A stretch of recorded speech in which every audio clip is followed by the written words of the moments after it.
Today we are looking at a case from the mid-18th century, so sit back as we go to England. In the year 1758, the milliner's business ran by Mrs Sarah Metyard in the distinguished Bruton Street in Hanover Square in London was doing very well. Mrs Metyard was 40 years old and a widow, and was ably assisted by her daughter, named Miss Sarah Morgan Metyard, but who was known to everyone as Sally. Both ladies were well respected in the area, and their shop was known to be a reputable establishment. Mrs Metyard employed 5 apprentice girls who were bound to her from different parish workhouses. Taking on apprentices from the workhouse was a very popular pursuit at the time and benefited not only the employer but also the parish, who were responsible for those in need. The workhouse would collaborate with masters. Legal papers were drawn up, which stipulated the apprenticeship terms, such as the duration, typically a period of 7 years. The papers would also contain the mutual obligations of both parties. The parish then acted as an intermediary, overseeing the transfer of the apprentice into the care of the master. The apprentices would learn their chosen trade through practical experience. Regulation by local authorities was meant to prevent exploitation, and upon completion, apprentices gained their independence, often with a package including money or tools. This structured system aimed to provide skills and opportunities for those in the more disadvantaged circumstances. However, the vulnerability of apprentices, often drawn from workhouses and orphanages, made them susceptible to exploitation. In some cases, they faced not only rigorous work demands, but also physical and verbal abuse. The lack of regulatory oversight in certain instances allowed unscrupulous masters to prioritise their own gains over the well-being and education of their apprentices. When the mistreatment was not promptly addressed, the apprentices' plight was often hidden behind the closed doors of workshops. This made it a challenge for the authorities to expose and rectify abuses. From the outside, it looked as though Mrs Metyard was a compassionate employer. Behind closed doors, the truth was very different. She was, in fact, a cruel, selfish and unkind woman whose only concern was for herself and her daughter. One of the young apprentices was named Miss Anne Naylor, who, along with her sister, worked for Mrs Metyard. Anne was 13 years old and known to be quite a sickly girl. Due to her frail constitution, she found herself unable to match the work pace of her fellow apprentices. This vulnerability made her a target of the brutal woman she served. Mrs Metyard often punished Anne for the slowness of her work and sometimes would confine her to an upper room in the house. Here she would receive only meagre sustenance in the form of a small piece of bread and a little water each day. The acts of cruelty perpetrated against this poor girl became so unbearable that eventually Anne decided to escape the workshop. So very early one morning, she got up, left the bedroom she shared with the other apprentices, went downstairs and quietly opened the front door, going directly into Bruton Street. However, the simplicity of her plan masked its impracticality. With no funds and nowhere else to turn, the stark reality awaited her on the cold, unforgiving streets. She sought refuge with a milk carrier, a man named Mr Brown, and pleaded for protection from the imminent danger she faced if she went back to Mrs Metyard's property. Sadly, Mr Brown had his own work to attend to, but without his help, it meant that the only place she could seek assistance was from the familiar yet unwelcoming walls of the workhouse. However, in 1758, parishes often overlooked the mistreatment of an apprentice. This was due to limited resources, lack of parish funds, as well as a general acceptance of the often harsh conditions that the apprentices endured. This resulted in a reluctance to intervene in master-apprentice affairs. Anne's fleeting escape proved short-lived, as Miss Sally Metyard relentlessly tracked her down, bringing her back to the millinery workshop in Hanover Square. Mrs Metyard's anger at Anne's unannounced departure fueled an even more brutal treatment upon her return. Again consigned to a second-floor room, Miss Sally Metyard seized her by the neck and threw her onto the bed. She was then bound and beaten with the handle of a broom in a very cruel manner. Subsequently, Anne was taken to another room where a cord was tightly wound around her waist and her hands secured behind her. She was fastened to the door in a manner that prevented any possibility of sitting or lying down. This harrowing situation persisted for 3 consecutive days, though Miss Metyard did allow her to retire to bed at the customary evening hours. However, she was deprived of any sustenance for 3 days and 2 nights, and due to this, the already weak girl became even weaker. Her strength waned to the point where she could no longer ascend the stairs. Instead, she resorted to crawling to the attic. While she remained bound on the second floor, the other apprentices were assigned to work in an adjoining room, which meant that they witnessed her distress and heard her cries. Unfortunately, they were forbidden to offer her any assistance, as Mrs Metyard threatened them with the same punishment if they tried to help. On the 4th day of this brutal treatment, Anne's speech began to waver, and gradually her words and cries came to an abrupt halt. Her once animated body now hung limp, almost puppet-like, suspended by the ropes attached to the door. Realising something was wrong, the other girls urgently cried out, "Miss Sally! Miss Sally! Anne isn't moving!" Miss Sally Metyard then ran upstairs and said in a stern voice, "If she doesn't move, I will make her move." She then callously struck the young girl on the head with a shoe heel. However, Anne did not react, so now somewhat concerned, young Miss Metyard called for her mother. Mrs Sarah Metyard came upstairs and ordered the cutting of the strings that had been used to restrain the young apprentice. Anne was then placed across Mrs Metyard's lap, and she instructed one of the other girls to locate a bottle containing hartshorn drops. Hartshorn drops, or baker's ammonia, were used at the time primarily in baking, but their strong smell meant that they were sometimes used in a similar way to smelling salts. When the girl had brought the drops, she and the other apprentices were ordered to go downstairs. Mrs Metyard and her daughter, then being convinced that the object of their barbarity was dead, carried the body into the attic. Knowing that their cruelty had caused this tragic death, they tried to devise a plan to conceal their wicked acts. Later they went downstairs and informed the other girls that Anne had had a fit but was now perfectly recovered, adding that she was locked in the attic so she would not be able to run away again. In order to give an air of plausibility to their tale, at noon, Miss Sally Metyard carried a plate of meat upstairs, saying that it was for Anne's dinner. The next day, they locked the body in a chest, and on the 4th day following the murder, they put their plan into action. They left the attic door open and the street door slightly ajar. One of the apprentices was then told to call Anne down for dinner and tell her that if she promised to behave well in the future, she would no longer be confined to the attic.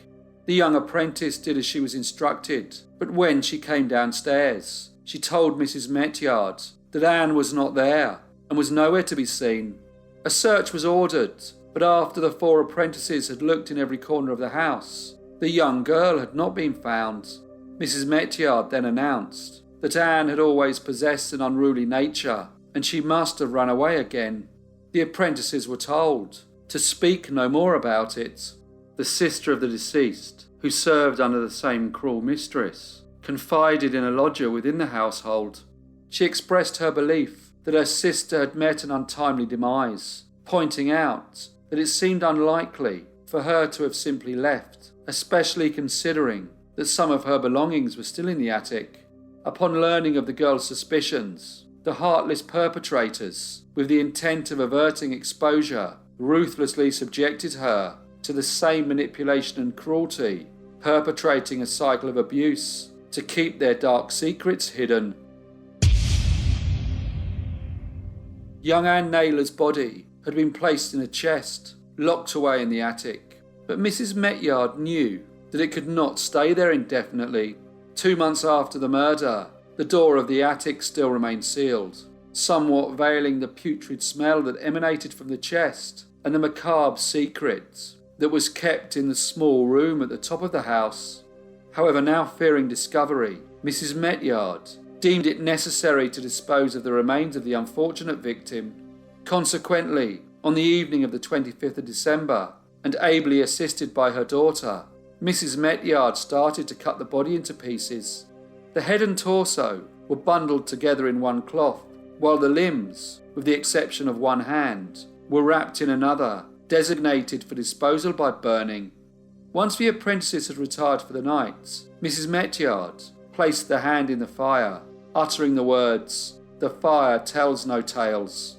She had initially intended to completely dispose of the unfortunate girl's remains by burning them on the fire, but she reconsidered, as she feared that the odour this would create might attract unwanted attention. Instead, she altered her plan, and the same night, accompanied by her daughter, carried the bundled body parts to the gully hole in Chick Lane.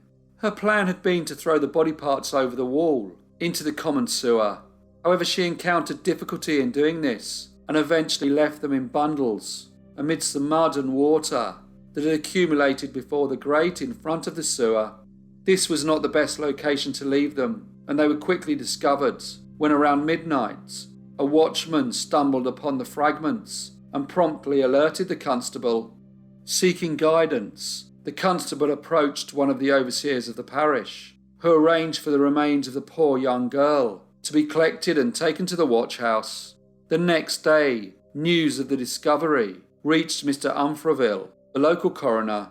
Upon examining the evidence presented by the watchman and the constable, he surmised that they were the remains of a corpse that had been procured from the graveyard for medical purposes. Consequently, Mr Umfraville decided against summoning a jury to delve deeper into the mysterious find.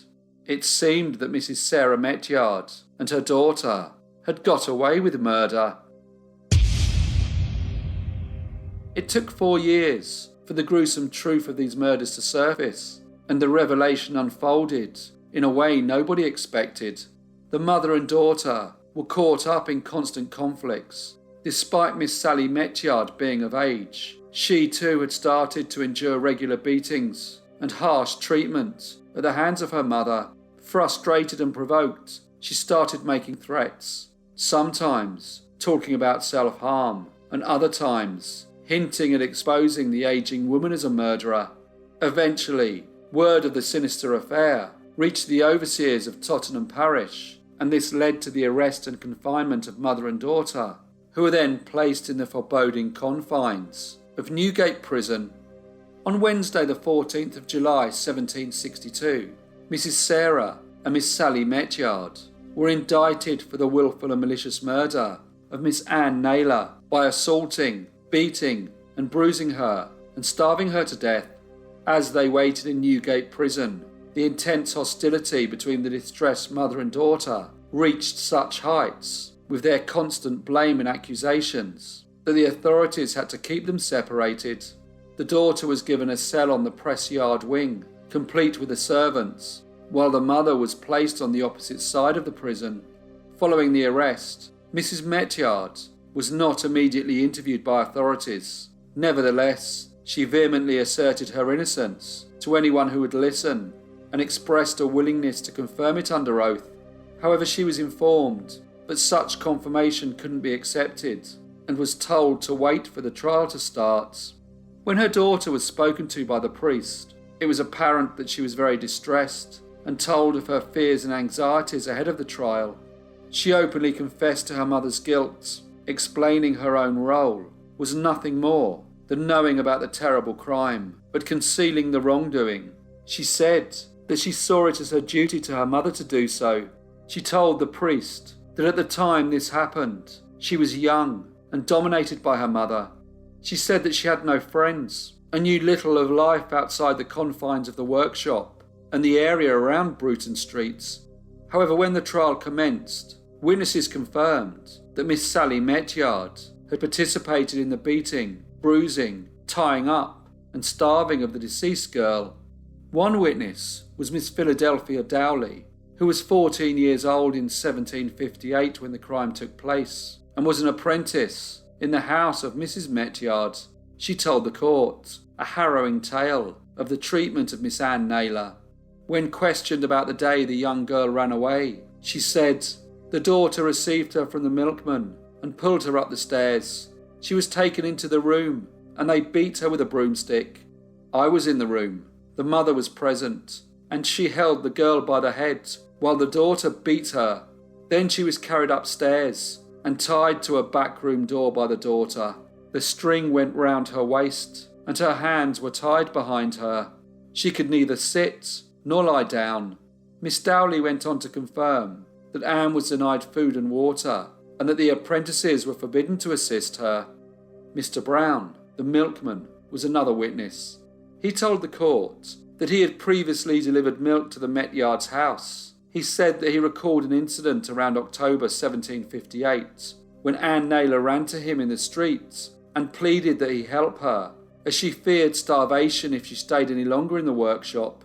Mr Brown said that he told her that he was sure that she would not go hungry, but the girl explained that she had not eaten for a few days. He went on to say that he debated what to do. The daughter and mother suddenly appeared, urging him to prevent the girl from running away. Miss Sally Metyard then grabbed her and pulled her back into the house and promptly shut the door. When Miss Sally Metyard spoke in court, she recounted how her mother held dominion over the household, ruling with a reign of terror. She said that on the night preceding the unfortunate incident, she pleaded with her mother to allow Anne to have some supper, but the mother said that the girl shall have none. She then told her that she lived in laziness herself and obviously also wanted the apprentices to live that way. The trial ended on Saturday the 17th of July. Mrs Metyard and her daughter were found guilty of the murder of Miss Anne Naylor and were both sentenced to death, which would take place 2 days later, on the 19th of July. The execution would serve as a macabre conclusion to the Metyards' reign of terror and a message to anyone else who mistreated their apprentices. When the execution day arrived, Mrs Metyard was placed in the cart, but she seemed to be unconscious, so no real effort was made to revive her. The executioner thought it best that she should be allowed to depart this life in a state of insensibility. Miss Sally Metyard, however, was very distressed. Throughout the journey from Newgate to the moment of her execution, she cried continuously. The bodies remained hanging for a few hours before the hearse carried them to Surgeons' Hall, where they became a grim exhibit, drawing the curious gaze of the public before undergoing dissection. The tale of Sarah and Sally Metyard and the horrors of Bruton Street were told for many years after this most horrible crime had taken place. It was written that the events were a chilling reminder of the shadows that lurk behind seemingly ordinary facades. In the second half of the 18th century and the first half of the 19th century, the story was repeated, reminding people that they lived in a society where the veneer of respectability can conceal the darkest of secrets, and that the case stands as a testament to the resilience of justice, even in the face of the most heinous acts. Hello everyone, and thank you so much for listening. As usual, please leave any comments or feedback you may have, and I hope to see you all again in the next brief case.